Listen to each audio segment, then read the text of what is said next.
Hello, everyone, and welcome. Good evening. This is Romola D of Romola D Reports, and I'm very happy to be here again this evening with Geral Sosbee, FBI whistleblower, who was here on my podcast a little while ago. And people who listen to that podcast know that the audio on that was seriously sabotaged, and I'm hoping that that won't happen this time.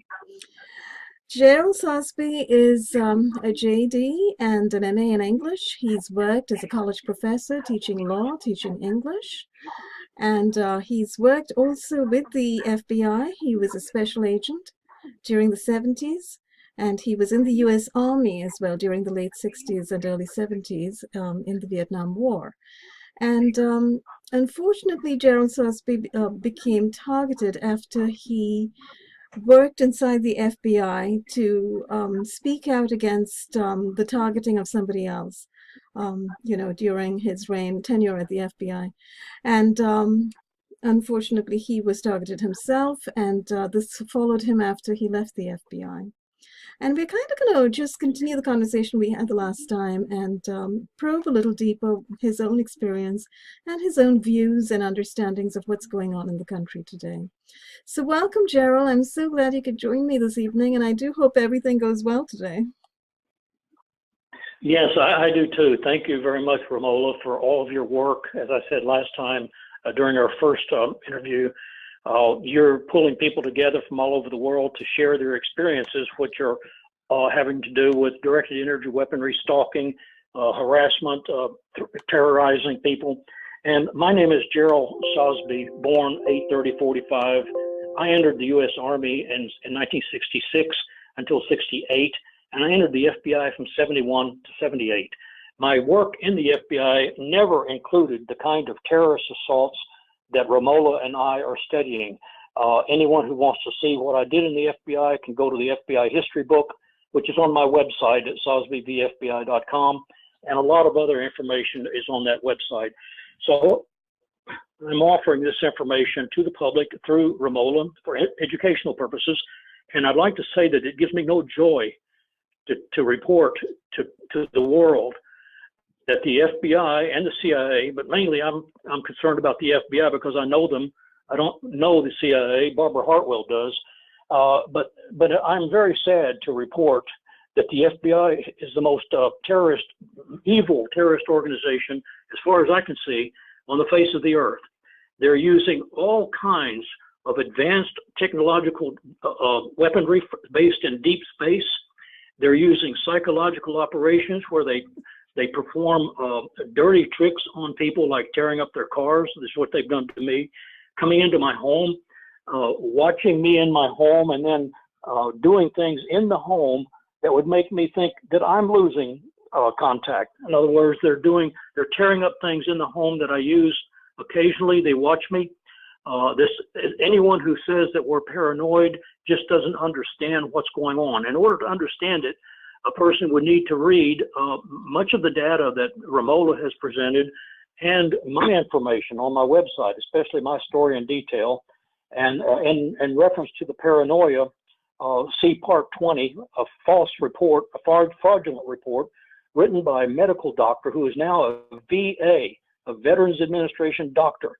He wrote a completely false report on me when I tried to explain to him that I was being hit with directed energy weaponry and extremely low frequency sound waves. Now, recently I have ischemic heart disease, and I have a problem with the veins. I forget the word. It's a heart disease that hits many people, but I believe it was exaggerated by the sleep deprivation. Mm-hmm. So I think they're trying to actually cause me to have a heart attack. Yeah, Go ahead, Ramon.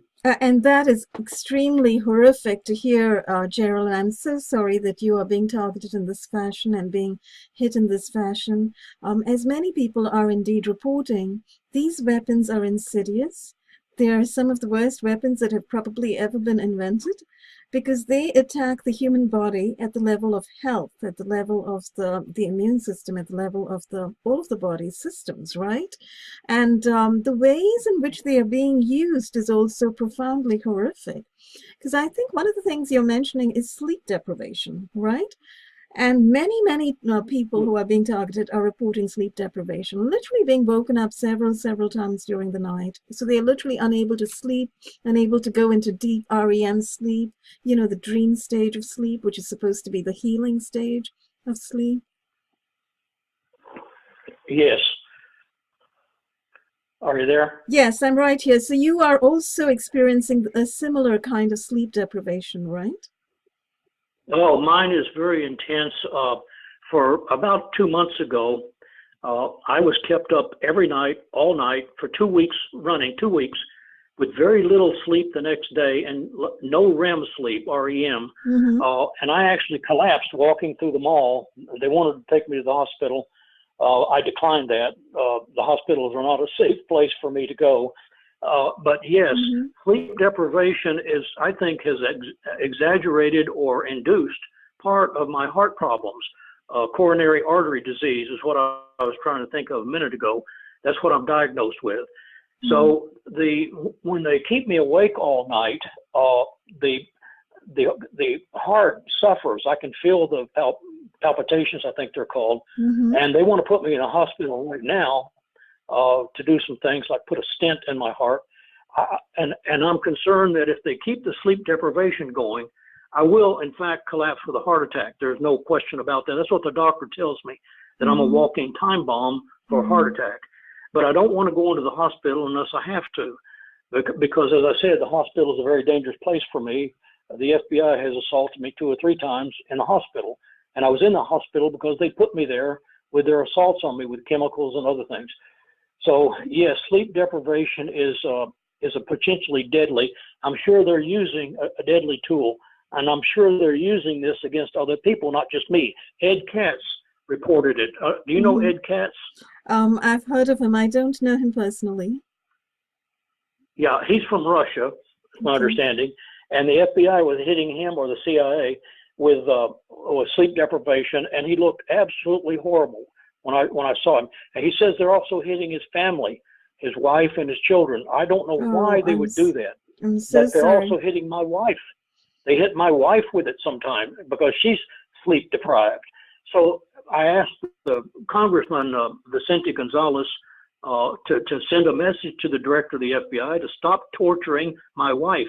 She's done nothing to the FBI. Mm-hmm. If they have to torture someone, just torture me. That's a fact, and I sent that in to Gonzalez, Mr. Gonzalez. That's pretty amazing, Gerald. But, let's just pause that word torture. Torture is illegal. It's illegal by international law. It's illegal by national law. It's illegal in America. You're not supposed to torture. Nobody's supposed to torture anybody. And yet we have all of these dark agencies and the military, running these weapons on people all around the country, literally exposing them to precisely the same kind of sleep deprivation. And by the way, Gerald, tons of people are reporting this. It's not just, you and Ed Katz. I'm being sleep deprived pretty much every single night. And this has been going on for 4 years. So I am also reporting pretty much the same kinds of things as you are. And there are other people, pretty much almost everybody I've spoken to who's targeted tells me they're being sleep deprived. And it's horrific. Sleep deprivation is an aspect of torture. So this is why I think we can clearly and openly say this is domestic torture being carried out within the continental United States of America, and who is it being carried out by? And I guess that's the $1 million question, right? And you, of course, are pointing to the FBI as being largely involved. So, but, whether it's just the FBI alone or a bunch of other agencies, it's these agencies and the military groups that are doing non-consensual experimentation. And they really do not have any right to torture people. That's right. You mentioned legality. This is the really sad part for me because I was trained in the law and I was brought up believing in the Constitution of the United States, and I've always honored the law. And yet here I'm discovering that the FBI has they have contempt for the law. They do not recognize the Bill of Rights or any international human rights. The move to control the world under the New World Order, it's referred to as NWO, apparently removes all constraints on the FBI and CIA, constraints regarding law.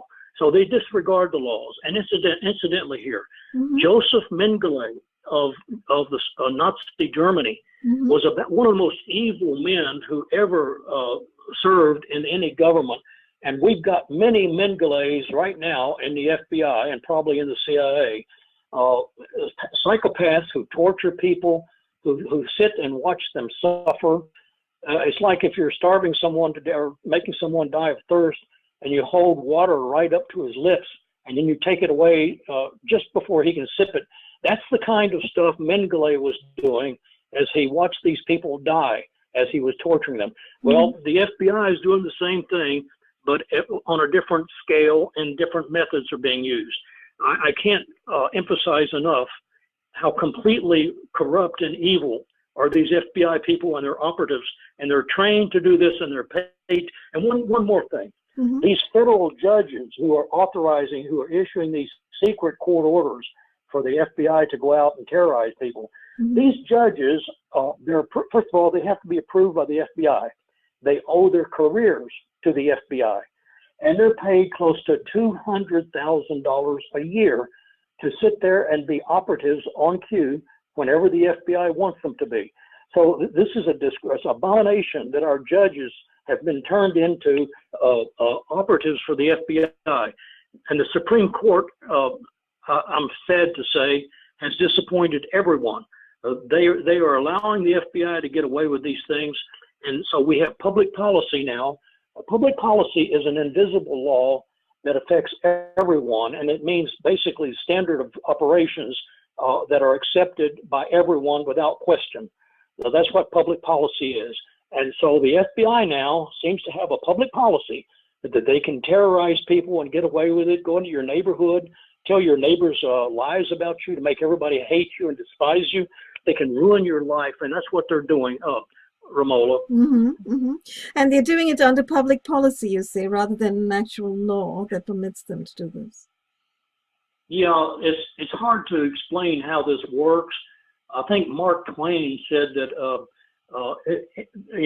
outrageous conduct that's permitted for 1,000 years is law.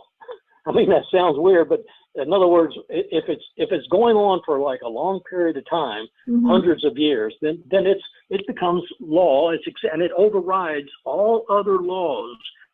That's the kicker. Public policy overrides all other laws. And when the FBI gets this court order against someone, that court order is the law with respect to that particular target. The target can't say, oh, what about my constitutional rights?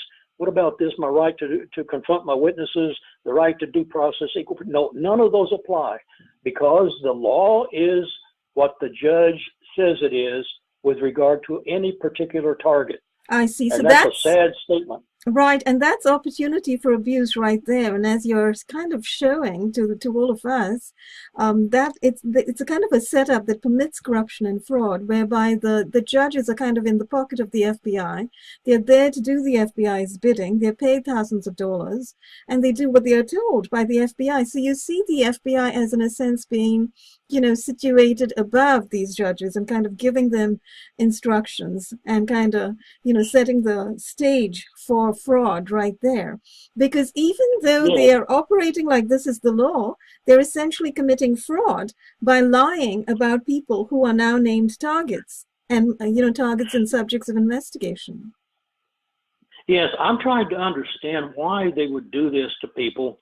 And the only conclusion I have is that the United States doesn't want to lose control of the world. So in order to make sure that we stop all foreign enemies and terrorists, we first have to make sure that our domestic population is under control. And this starts with the intelligence agencies. So when they want to target someone, oftentimes they do it because the people they're targeting are insiders and they know what's going on. I think that's what's happened to me and Barbara and you and some of the other people like Karen Stewart. And one other thing you had mentioned previously about open records, let me just say, I've had some experience with open records. There's federal open records laws and there's state freedom of open records law. Right. The federal law is the Freedom of Information. It's called FOIA, Right. Freedom of Information Act. The local state laws usually have to do with what's called open records acts. Now, Mm-hmm. these people ignore the law when they want to. And you had asked me once before, how can they just, what about these open records laws? Are they any good? Right. No. I've had several instances where they completely denied me. And one has to do with that postal inspector coming out from a home to threaten me. Mm-hmm. But they deny me the records, almost all the records, all the pertinent records. How do they do it? Well, they cite various statutes, that federal and state statutes that give exemptions Mm-hmm. to the police or any other agency Right. that wants to refuse. Am I talking too fast here? Oh no, exemptions. That's exactly right. I was just saying, yes, absolutely. I've gotten those letters from the FBI and the CIA citing exemptions, Yeah. refusing to give Well, what they information. do, well, yeah, here's basically the main exemptions have to do with confidential sources of information that are provided to these evil groups, the FBI and the DEA and all these other groups. They're providing information. The source, the name of the individual is never released. That's federal and state law. They won't release the source. They want to protect the source. And so another one that they use is it's a continuing investigation. Bear in mind here that the U.S. Postal Inspector, Nipfing, and his little sidekick, Conrad Rodriguez of Texas DPS, Mm-hmm. these guys came into my home and threatened me and my wife. And then later, when I tried to get a copy of their phony report, they wouldn't let me have it. Of course, they didn't want me to have it because it was a fraud. Everything they did was a lie. Mm-hmm. And they knew when they came here that we were not involved in any kind of postal crime, that Senator Cornyn Mm-hmm. cooperated with the FBI just to set me up for an Mm-hmm. investigation. Yes. Imagine a United States senator who was supposed to respond to me and maybe assist me in stopping the torture of me and my wife. Instead, he didn't answer my letters at all. He put my name as a suspect of a crime committed in his office because he wanted to retaliate against me for complaining. So this is another point. Anyone who complains by letter or email to the United States Congress, including senators and representatives, be careful because they might list you as a terrorist. And I think that's what they did. They were trying to shut me up. And that's why these guys came on so strong against me. Well, this is what I mean. This is the kind of fraud that's being carried out openly by these agencies. Writing to a senator should be precisely the kind of thing that any civic-minded citizen should be able to do at any time, right? Being able to express your views and make suggestions and ask questions and deliver complaints. Most definitely, that should be a part of any kind of functional democracy. But, I've also had the exact same experience of writing to senators about these chemtrails and aerosols, and then finding that I'm the subject of being targeted and being uber surveilled shortly after. So, the thing that you are bringing to the table over here, Geral, is that the FBI and the other people, the other agencies that are doing the targeting, know perfectly well that you are absolutely innocent. They know perfectly well that you are not a terrorist. They know perfectly well there's no reason to surveil you or investigate you. So literally what they are doing is they are running a massive fraudulent scheme over here. And is there money associated with it? Is this a lucrative thing for the feds to do? That's right, exactly right. And there's so many sad things that are hitting us here in this country. And you had mentioned something earlier about freedom of speech. Freedom of speech is being shut down. The FBI is actually shutting down these Indimedias all over the world. Mm-hmm. I'm being banned from Indimedias everywhere. I'm being locked out of a group called Discuss. Now, when they do this, they're indirectly, or in some cases directly, ignoring the First Amendment, the right to freedom of speech, freedom to express your concerns. Mm-hmm. And then now they're trying to take the weapons away from the people, a violation of the Second Amendment. Mm-hmm. Now, no one likes to see a mass shooting. That's true. Anyone who goes crazy and goes out. But let me tell you, the FBI encourages mass shootings. We've seen it in Myron May, in Aaron Alexis, and then the FBI got online and said, oh, Geral Sosbee is a combat veteran from Vietnam, therefore he is a murderer. Now imagine what I felt when I read that. And then they said, be careful because Geral Sosbee might decide to go in and shoot up a school. Now, all this is documented on my website, Romola. Imagine these crazy and FBI. Now, when they do this, they expect their target to go crazy. That's what I'm trying to say here. Yeah. They expected something from me, and then while this is all going on, Romola, they're torturing me with the directed energy weaponry and ELF, and they're sending thugs out to tear up my car, to confront me and want to fight, sometimes knocking me off my feet. All this is going on because they need an act of violence from me, which they're not going to get. But this is what the very important point. Go ahead. Yes, you know, what I was thinking as you were speaking was what they're really doing is they're engaging in psychological warfare. You know, and we talked a little bit last time about how we're literally living in a war zone, and some people don't know it, but other people do. And what we're right in the middle of is a psychological war zone. You know, this is they're running psyops on those whom they target, and they're getting people around them to run psyops on the target, just to, as you say, have them either be driven mad, be driven insane by the lunacy that's been going on all around them, or present as insane by simply speaking about it, by speaking about being stalked, by speaking about being color-coded, by speaking about people echoing things that they're saying, you know, by sort of presenting the kind of face of paranoia, which is then diagnosed by, you know, an obliging doctor or psychiatrist who comes along and, you know, helps America's red terror over here by giving a misdiagnosis or false diagnosis, and propels the unfortunately victimized target by re-victimizing the target and, you know, sending the target into a psych ward. So that's one form of incarceration they've got prepared. And the other kind is what you are also reporting is the entrapment, you know, provoking extreme provocation to the point where they expect the target to lash out in a blind fury, and then along will come law enforcement and, you know, arrest you and take you off to a jail cell, right? Yes, and you and I were speaking last time about one of the targets, David Atkins. They wanted this guy.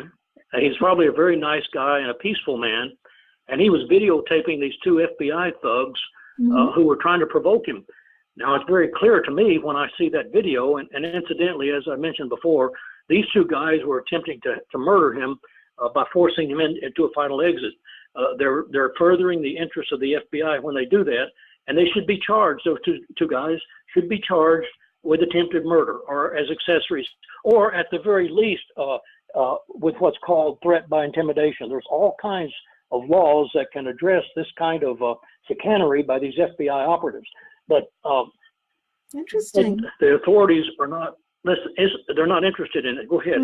Yeah, that's interesting, Geral. So you're suggesting that there is some possibility there for people to actually, you know, kind of solicit the law and solicit the court system and the justice system to get some justice over here when people are being tormented and persecuted like this by the FBI and by local police and by the fusion centers. You know, if there is a way for people to, you know, to get into the court system and sue them, I think a lot of people would be interested. So if you had any advice in that direction, I think people would be interested in hearing it.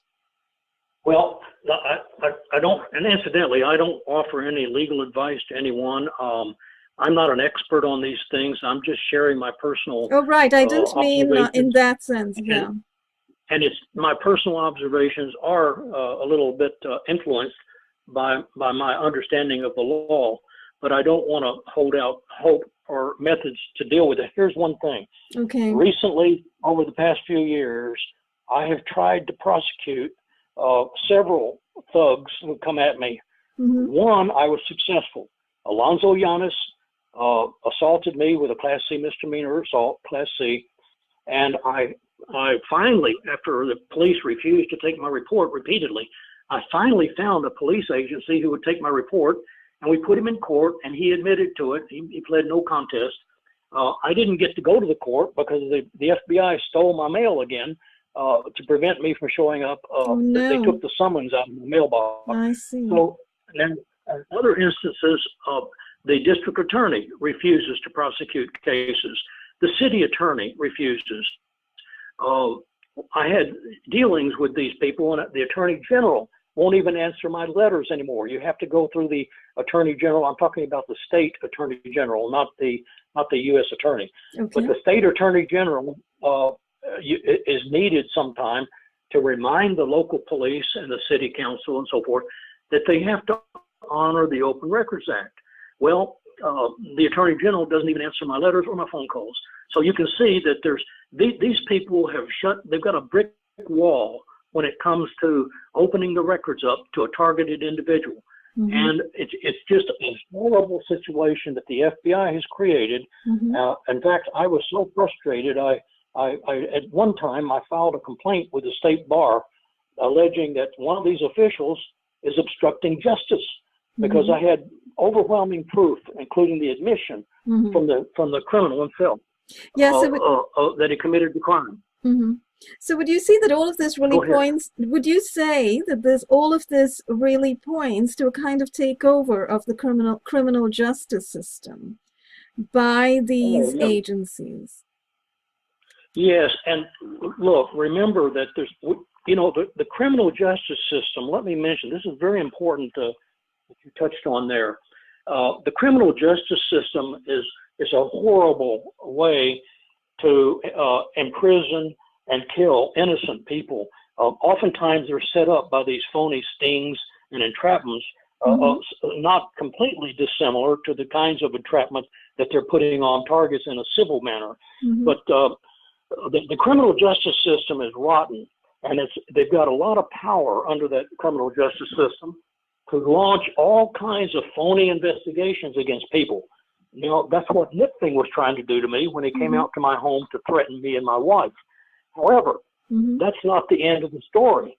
The FBI has created what I call a new unheralded or secret quasi-criminal justice system. That report is found on my academia.edu. Mm-hmm. Anyone can read it, but it'll show, if someone will read it carefully, that the FBI cleverly has devised a new civil criminal justice system, is what I would call it.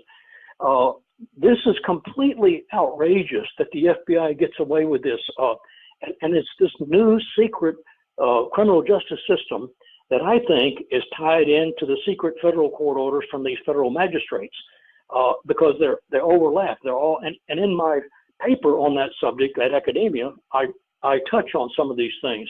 Mm-hmm. So we have a horrible problem here now with the FBI in complete control of anyone they want to entrap or trick mm-hmm. or provoke, that mm-hmm. they can get them in trouble very easily with one of these two systems, the one that's popularly known as the criminal justice system mm-hmm. and the other one that I just described. Go ahead, please. Mm-hmm. And, and I think in the last conversation we had, you'd also mentioned how they're constantly trying to profile the target. So literally through this process of parallel construction that they've set up for themselves, first they accuse people of crimes that they make up, that they fabricate utterly, that they put down on paper, and then they go get the federal magistrate judge to sign something and say this is a court-authorized order. And now based on this, we're going to tell everybody that this person is under federal investigation, etc. They do that, and then they rush around trying hard to frame and profile the target and, entrap and harass and provoke the target into doing something, which will then feed into the story that they have already fabricated, right? So that's correct. This business of profiling is the biggest fraud ever put over on Americans ever that I can imagine. These guys like Conrad Rodriguez and these FBI profilers, they go to these little schools where a psychologist or a psychiatrist will come in and tell them the various characteristics of a person who might engage in some type of criminal activity, such as kidnapping or robbery or explosives or that sort of thing. Well, then the FBI goes out with their buddies, and they start fabricating stuff to make sure that this suspect or target fits into the profile that was given to them by these academics in psychology who are paid by the FBI to invent this stuff. These profilers are just big hypocrites and frauds. I've never seen anything like it. It's the dirtiest business, in my estimation, that they use this against people, Romola, and they entrap them, they stitch them up. They put my name at the scene of a crime because I had sent an email, I think, to Senator Cornyn about being harassed and terrorized. Well, someone decided to profile me. So they decided that maybe I'm a threat. So, during the interview, I may have mentioned this before, and excuse me if I did, Conrad Rodriguez, the Texas DPS guy, said, "Are you angry with the FBI?" Well, if you admit to being angry, right there, you're going to be profiled as a violent person. Oh, right, so I said, right, no, yeah. I said, no, I'm just frustrated that no one will investigate the felonies being committed against me. Then he said, "Are you doing your work online for the benefit of humanity?" Well, Romola, that's another red flag. If you say, "Oh yes, I'm trying to serve mankind," well, don't say that to these lunatics, because then they'll record that you fit the profile of a crazy person who thinks he's a megalomaniac, who thinks he's a god. So you can't make those kinds of statements. You can't win with these people, you can't win, Gerald. I'm sorry. I think the key word over there that you said is lunatics. These people are lunatic, the FBI. These guys are mad. They're insane. And as you say, they're going and hiring university professors. They're hiring people with training in psychiatry and psychology, but then getting them to sort of set out a profile that they can then fit people into, right? And then they harass and provoke people, and then they elicit, right? They get people to confess that, yes, they're angry at the FBI. Now, why should it be, a crime to say you're angry at the FBI or you're angry at the police when they do horrific things and they do fraudulent things and they do ghastly things as they're currently doing? I think the proper and sane response should be for everybody to be angry at the state of affairs in the country, to be angry at the kind of secrecy that permits this kind of a state of affairs to, persist in the country. So it would seem to be completely normal by any normal psychological standards. But, they have decided to attach language. If you confess that you're angry, then the very fact that you use that word, "I'm angry" or "I'm enraged," etc., which no doubt I certainly have used many times, is immediately taken and you're put into their little profile, their little wrongful category. Oh, this person is angry. The next thing you know, they're going to show up at the FBI headquarters with a gun. This is the story they've got going. And it's so idiotic. That's right. That's exactly correct. One other thing before I forget it, bear in mind that when these two aggressive high-level cops came out to our home and knocked on the door, and the first thing I said to him is, I said, "No, thank you, sir, we're not in." I thought he was trying to sell brooms or something, I said, "We're not interested." And he said, "No, we're not here for that." He said he pulled out his credentials and said, "We're not here for that, Mr. Sosbee, we need to talk with you." I was shocked. He showed me a U.S. Postal Inspector. I thought, "Oh, come in, come right on in." Because normally it's not a good idea to talk to a cop when he's there to hurt you. But since I knew that what I wanted to find out what he was up to. So I had, in order to do that, I had to let him come in. Here's the thing. He wanted to know where I was during the past, if I was ever in Dallas during the past 10 years, I think he said. Well, that's a long time. I wanted to laugh in his face because the FBI has had me under constant physical and electronic surveillance for 30 years, 24/7 globally. Right. So for them to come there and ask me that question, it was very clear to me that these two guys didn't know, the right hand didn't know what the left hand was doing. This was a setup. The FBI knew I had nothing to do with any kind of a crime committed in Senator Cornyn's office. And yet they sent these two guys out here to start profiling me and threatening me. Basically, they were trying to shut me down so I don't do any more writing online. Absolutely.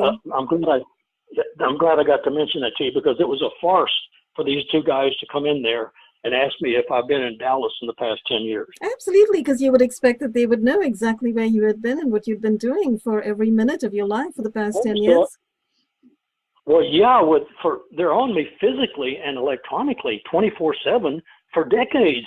What the heck is going on here? And how has our government become so corrupt if they'll do these things to a person who served at risk of life to defend this sorry nation. You see what I mean? Yes, absolutely. And, as you know, they've targeted so many people. They've targeted whistleblowers like you, from the agencies, from the FBI, the CIA, the NSA, like Karen Stewart, etc. And then they just target random people. They target anybody who's kind of, suggested to them as a possible putative potential target that they can exploit. Because literally, this sounds to me like a big exploitation racket, right? It's a racket. Yeah, that's right. It's mind-boggling. You and I touched on this before. It appears to me that the FBI is growing by leaps and bounds in terms of the money it receives from Congress and other sources. They actually receive all kinds of funding from different agencies, based on my understanding. And how are they able to do all these things? Well, because they keep expanding. They keep saying that one author said they exaggerate the numbers and they exaggerate the dangerousness and increase the numbers. That's what he said. They increase the numbers of criminals and they magnify the dangerousness. Now, when you do that, everybody gets frightened and they get more money and they have more targets. So they prosecute and persecute more people, and they do all this in the name of the public safety. Imagine that. So I think that's the important. Public. That's a very important point to make, Geral. Imagine the public needing to be kept safe from somebody like me or somebody like you. I mean, look at the great hazards that we present to the public safety. Yes, and the great irony, you hit on a good point there, as you usually do, Romola. The great irony is that the nicest, most sensitive and caring and trusting people that I've ever known have been targeted. Yes, absolutely. And the most evil, violent, and angry and hateful people have been cops and FBI, almost all the time. There's some exceptions, but that's the great irony here going on. The government is killing off the best people. That's what it looks like to me. Yes, and that's actually a very important point, Geral, and perhaps we should just dwell on that for a moment. The people who are being targeted are actually astonishingly wonderful people. I have met such wonderful people through just having been targeted and having, gone on the internet and trying to find out what's going on and connecting with others who are targeted and who are, experiencing the same kind of horrors around the country and literally around the world. I found, as I think you have also found, people of high accomplishment, high intelligence, and high emotional intelligence, great empathy and sympathy and warmth and cordiality and real niceness. I mean, both men and women. And great communicative and articulative powers, people who are usually human rights advocates in some form or the other, and who have all become human rights advocates now, right? Yes, and that's a very important point. Related to that is this concept that the judges, I'm really extremely disappointed at the judiciary. Obviously, you can tell that, I think. Yes. Here they are pretending to honor the law, and yet they're subverting it every time the FBI comes in with an ex parte meeting or gets a civil court order against an innocent person. They're actually showing their, as I said earlier, contempt. The judges are in contempt of the laws they're supposed to honor. Now, here's the point. If a computer were wired up and programmed so that it honored the Constitution and all the laws that are afforded under the Bill of Rights and all the theories of the Declaration of Independence, all the things that we honor as Americans, but they're not honored by the government. If a computer were programmed, Romola, to do that, we wouldn't need these damn judges. In fact, we'd probably get a lot more justice just from a simple computer printout because it would follow the law. It would say, no, you can't do this, cops. You can't go out there and threaten this person. You can't set him up for torture using deep space-based weaponry. I mean, the computer would go fits with that kind of stuff. And the computer would cite 100 laws why any particular act shouldn't be allowed. And one other thing before I forget it. You had mentioned target. We talked about this before. Why are they targeting people? Well, there's 100,000 different reasons to target someone, but basically they need to target people. That's what they do. This is their job.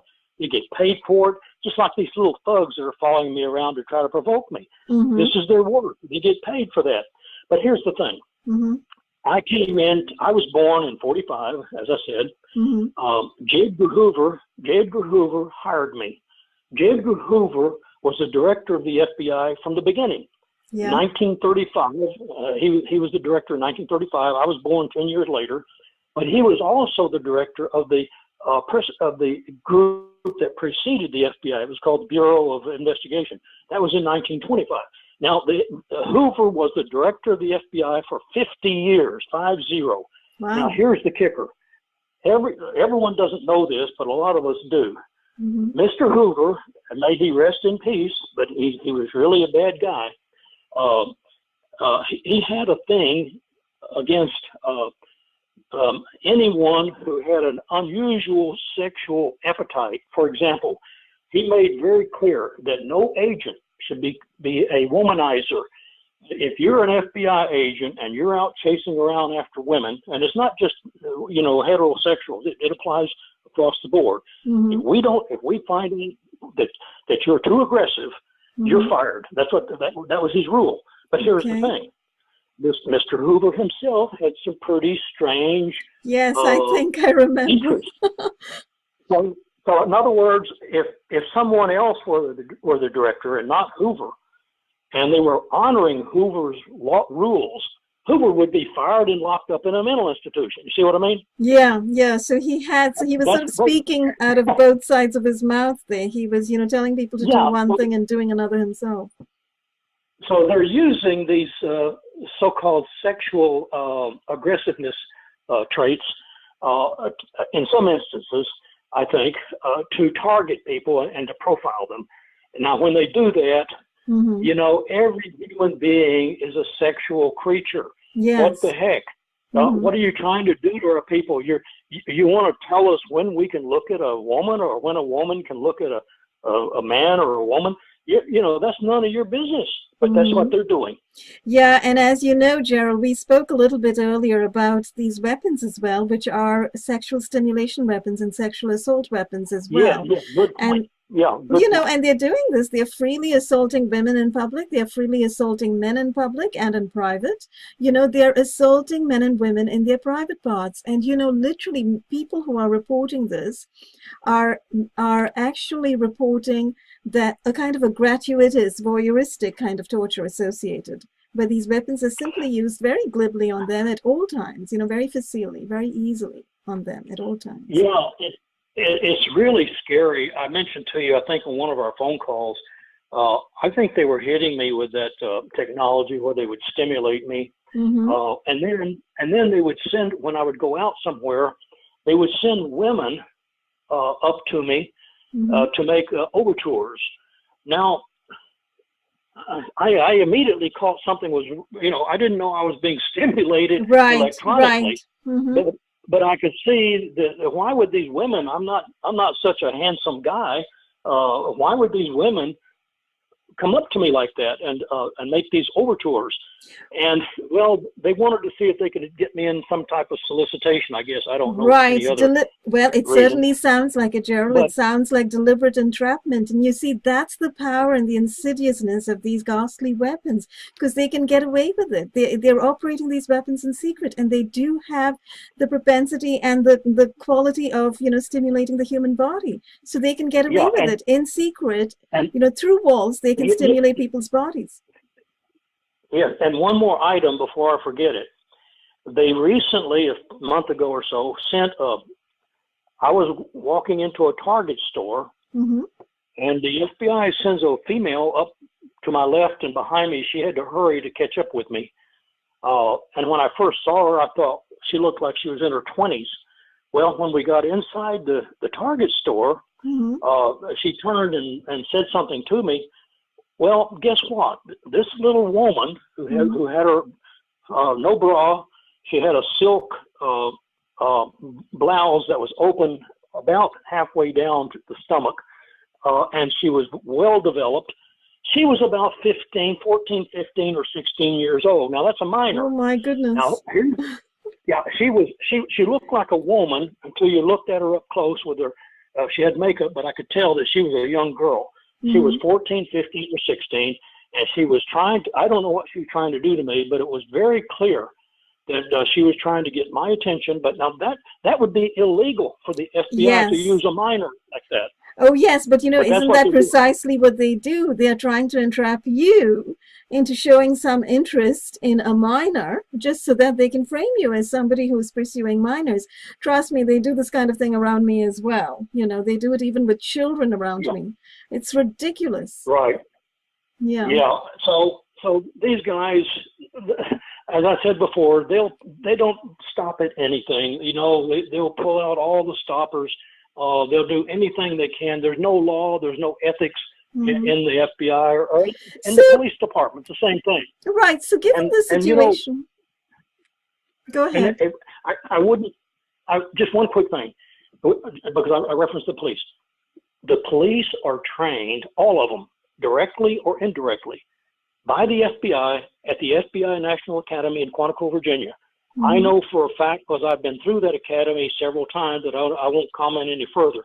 But these guys are out killing our people on the street, and then they get off. Usually there's no prosecution. It's very rare to see a prosecution. And incidentally, there was a woman named Vicki Weaver. She was shot dead by an FBI sniper. She was completely innocent at the Ruby Ridge incident in 1992, I think it was. Yeah, the woman with the They baby. shot her dead, Yeah. and the FBI agent who killed her was a sniper. And in the end, a federal judge dismissed the complaint against that FBI murderer. This is an example of how the federal judges protect the FBI from prosecution for their high crimes and treason. I wanted to get that in. I didn't mean to interrupt you. Go ahead with what you were saying. That's a very important point that you brought up, that issue of collusion between the judges and the FBI.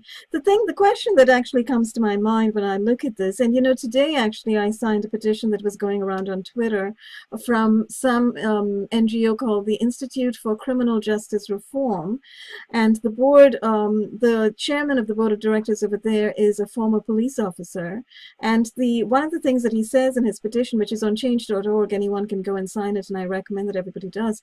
What he had written over there was, the police are trained to be scared, and we need to give the police new kinds of training in order to stop them being scared. They're taught to be scared of people on the street, and this is why they go and kill people like Stephon Walker, in his own backyard. And all of the very many other young men and women that they simply shoot at and put, thousands of bullets into. There's a rain of bullets, with which they kill these people. Anybody that they decide is, their target of the evening or the morning or whatever, right? So this particular organization is talking about police training. We need police retraining. We need to retrain our police. We need to teach them not to be scared. Why would you start with the assumption that somebody's going to kill you and you've got to pull out your gun and start shooting? But that appears to be what they are kind of going on. So. Well, yes, that's right. Look, I have some pretty strange views on this, but let me just mention one of them. I believe that it's impossible to save this criminal justice system and to retrain the cops. What has to happen is a complete revolution, in terms of peaceful revolution, in terms of how we're going to manage society and control people who are violent or who are engaged in rape and murder and robbery. There's another way to do it. They don't have to use guns to kill people. They've got all kinds of ways to take a man down. I saw him beating a heavy-set black man one time on TV. They killed him. They were strangling him. He couldn't breathe. He was a big guy. Oh, yes, Eric Garner. They were afraid that he might just beat the hell out of him if he got up off the ground. But so they killed him right there. Yeah. Here's the thing. I wrote a short paper on academia. It's called A New Perspective, Let My People Go. Now, I know people have heard that before, let my people go. Well, yes. That's the kind of terminology that has been used throughout history to address government corruption and crimes against the people. It was used during the times of the Roman Empire. It was used probably by Martin Luther King and his associates. But in that report, in that paper, and I won't keep talking about it because most people don't want to read it because it's too avant-garde. But in that paper, I show that we don't need cops out there with guns.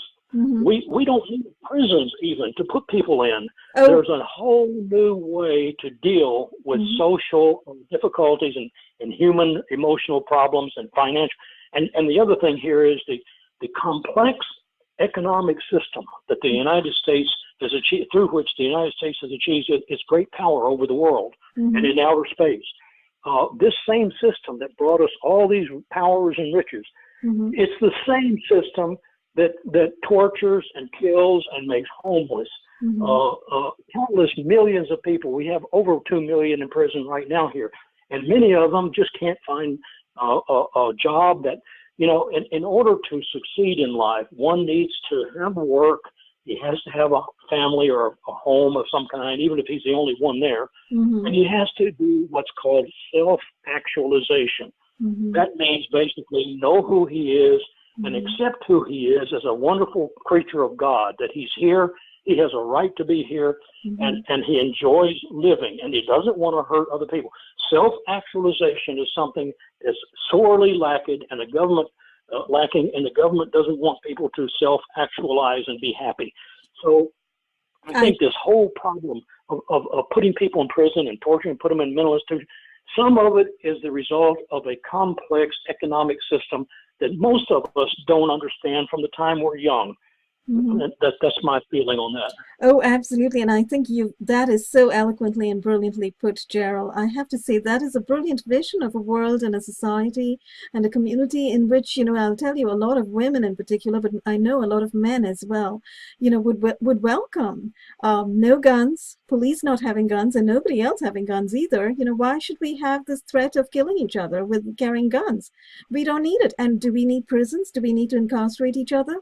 And, you know, as for rapists and murderers and so forth, I'll tell you what, right now at this point in time, with these weapons, you know, you have to question if people who are now rapists and murderers and criminals are doing, you know, are literally acting out of their own volition or their own nature or nurture or environment or whatever, or if they are being brain frequencied into doing these kinds of things, you know, because these weapons can do that, right? Excellent point, Romola. I wrote in one of my posts that on that topic that you just mentioned, that people who are being tortured, who are being programmed to engage in activity that the FBI is setting them up for, they lose their free will. They do. A man or a woman can lose his free will when he's being tortured. I don't think there can be any doubt to that.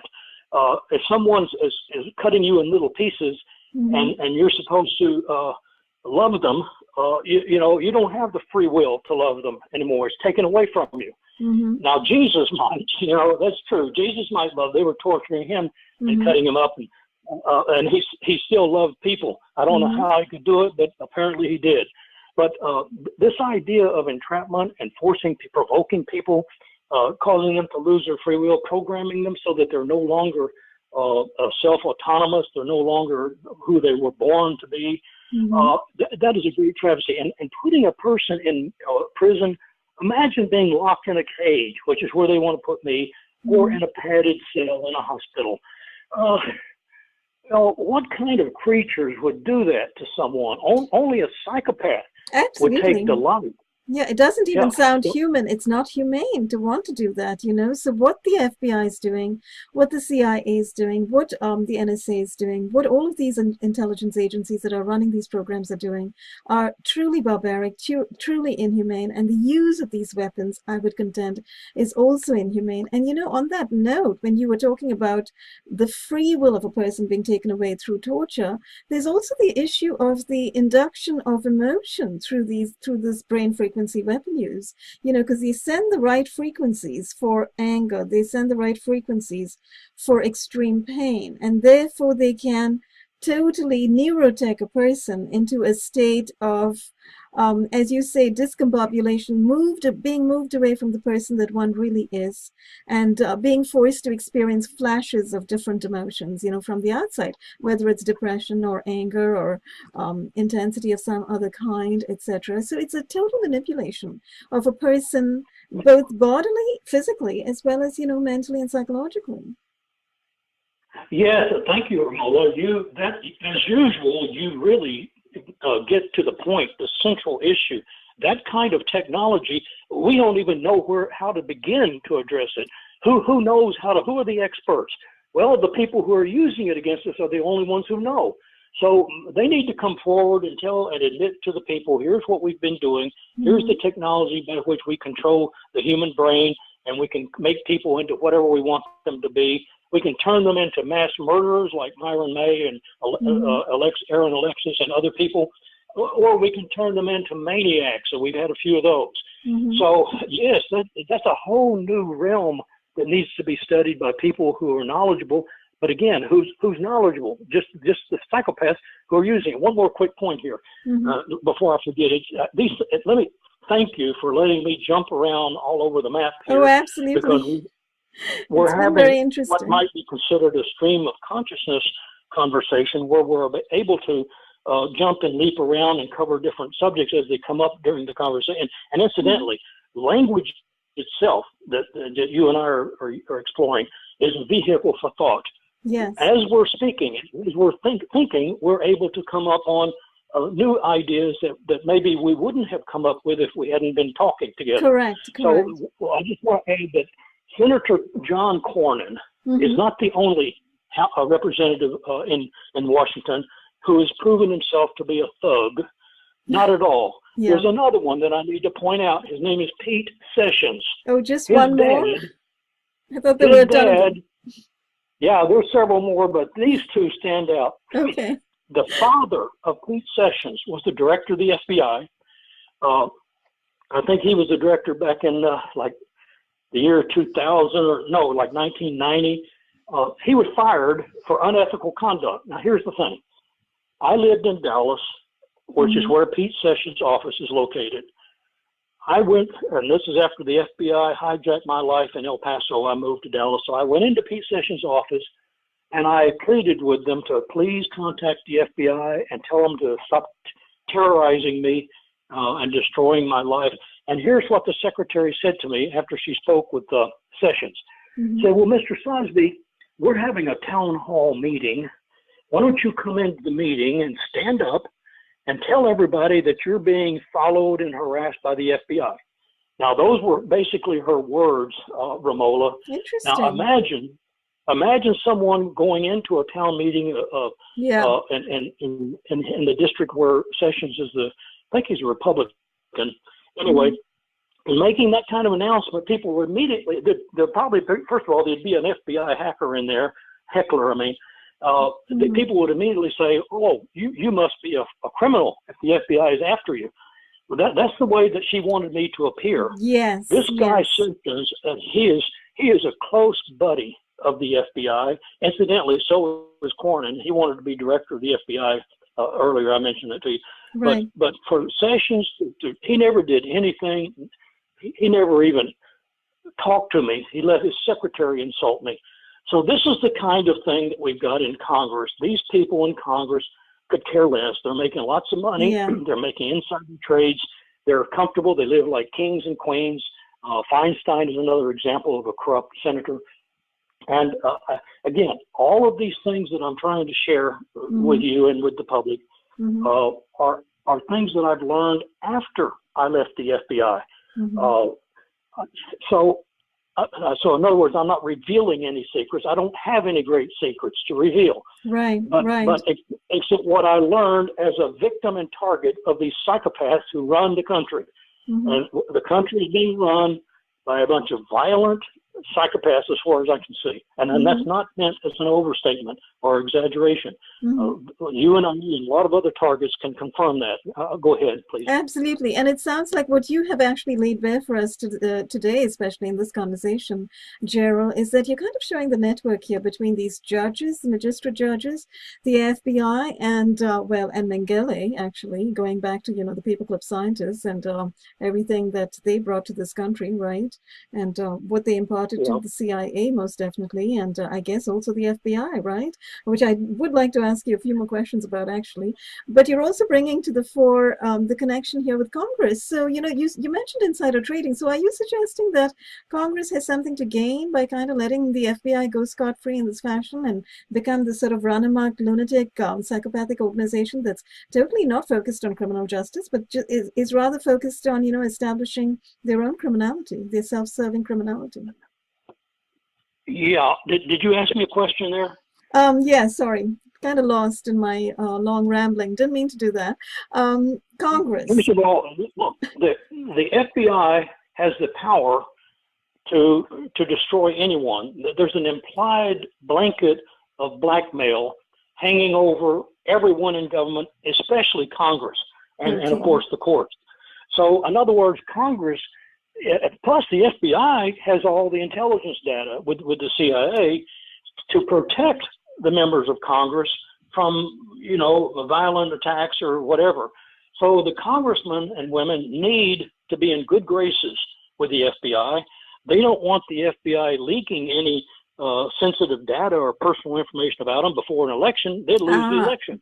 We interesting. can see that right now in the Hillary Clinton fiasco, Yes. where the FBI was releasing selective information both on Hillary and I think a little bit on Trump. But the FBI is notorious for doing that. Hmm. Uh, so, but the Congress, look, they're happy. They're making a lot of money. Why would they want to upset the apple cart? That's the way they look at it. Right, right. So I'm sorry. Thank you for reminding me the whole blackmail thing, the control file thing. You're right. That actually traces back to the FBI. They're the guys who have the information on the Congress people, right? And they're the ones who kind of hold the reins and so keep them in check and so forth. And so literally, Congress is run by the FBI, and Congress isn't really working for the people, as I think many of us have already figured out, right? So, Yeah. A few years ago, I remember a senator, or I think it was a senator. He had passed away. I don't remember his name, but he was a mhm, prominent senator. And after he was dead for a few years, the FBI released information showing that he had had affairs with two or three women and had children with different women that no one ever knew about. Now, that's fine. I'm not criticizing, may he rest in peace. But this is mhm. an example of the FBI knew that Oh, yeah. while the man was running for office. They knew all about his past background, Interesting. and none of that was released.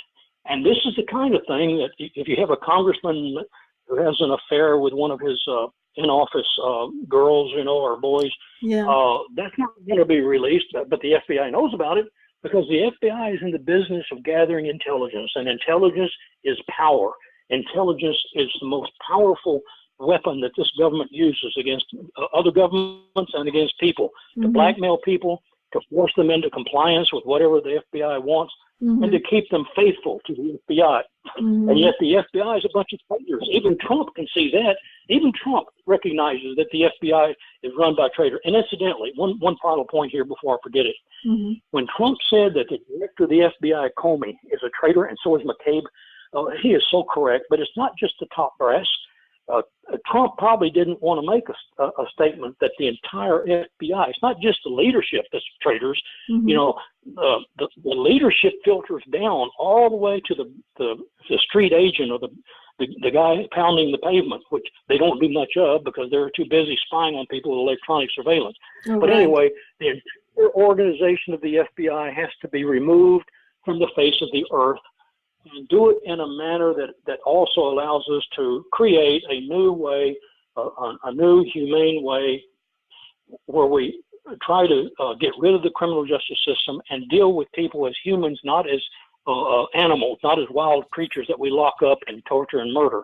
Mm-hmm. Anyway, that's just my editorial Oh, on that.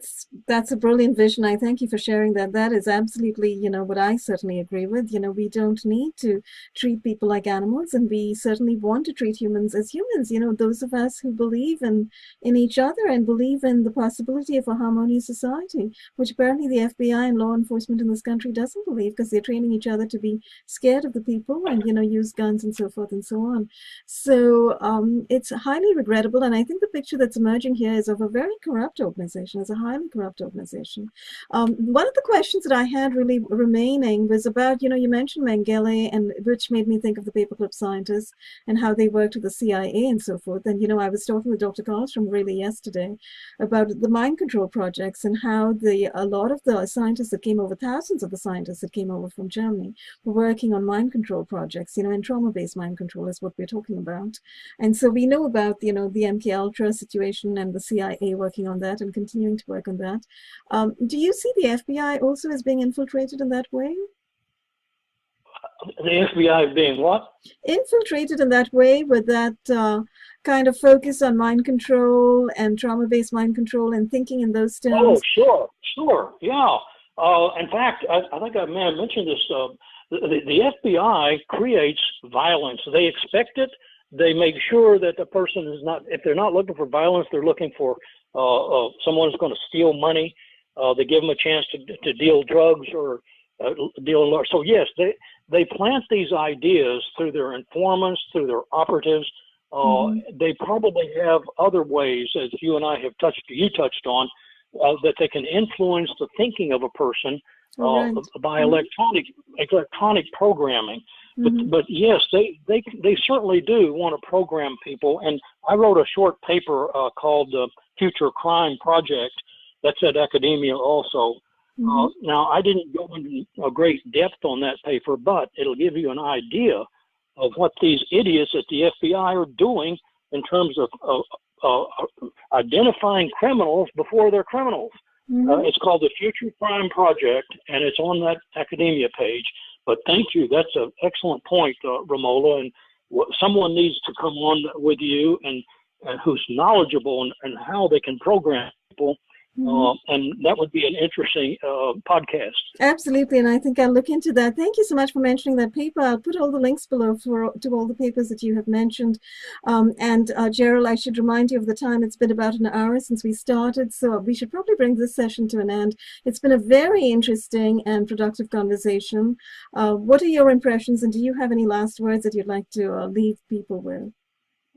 Well, I just want to say you're great, and I'm not trying to flatter you. You're the only one that aside from my wonderful friend Barbara Hartwell, you're the only one that I see in the world is doing such hard work and pulling things together to present it for the people to understand what has happened to our planet here, being run by a bunch of psychopaths, and not just the FBI psychopaths.